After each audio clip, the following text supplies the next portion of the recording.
വിഴിഞ്ഞം തുറമുഖത്തിന്റെ കാര്യത്തിൽ ചരിത്ര വസ്തുതകളെ വളച്ചൊടിക്കുകയാണെന്ന് കോൺഗ്രസ് പ്രവർത്തക സമിതി അംഗം രമേശ് ചെന്നിത്തല.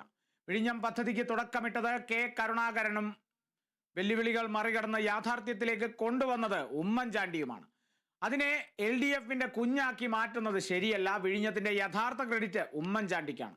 ഉദ്ഘാടന ചടങ്ങിൽ നിന്നും പ്രതിപക്ഷ നേതാവിനെ ഒഴിവാക്കിയത് മനഃപൂർവ്വമാണ്. ഇത് വില കുറഞ്ഞ നടപടിയായി പോയെന്നും രമേശ് ചെന്നിത്തല കോഴിക്കോട് പറഞ്ഞു. ശ്രീ കെ കരുണാകരൻ മുഖ്യമന്ത്രി ആയിരുന്നപ്പോഴാണ് ആദ്യമായി വിഴിഞ്ഞം പദ്ധതിയെപ്പറ്റി ഒരു ആലോചന ഉണ്ടായതും ഒരു സ്വകാര്യ ഏജൻസിയോട് അത് പഠിക്കാൻ ആവശ്യപ്പെട്ടത്.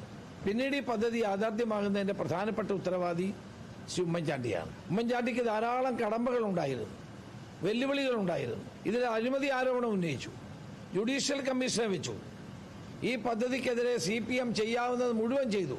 എന്നിട്ടും നിശ്ചയദാർഢ്യത്തോടെ വിഴിഞ്ഞം പദ്ധതിയുടെ കരാർ ഒപ്പിടുകയും നടപ്പാക്കാൻ വേണ്ടിയുള്ള എല്ലാ നടപടികളും സ്വീകരിക്കുകയും കല്ലിടുകയും സാങ്ഷനുകൾ വാങ്ങിക്കുകയും ചെയ്തത് UDF ഗവൺമെന്റ് കാലത്താണ്.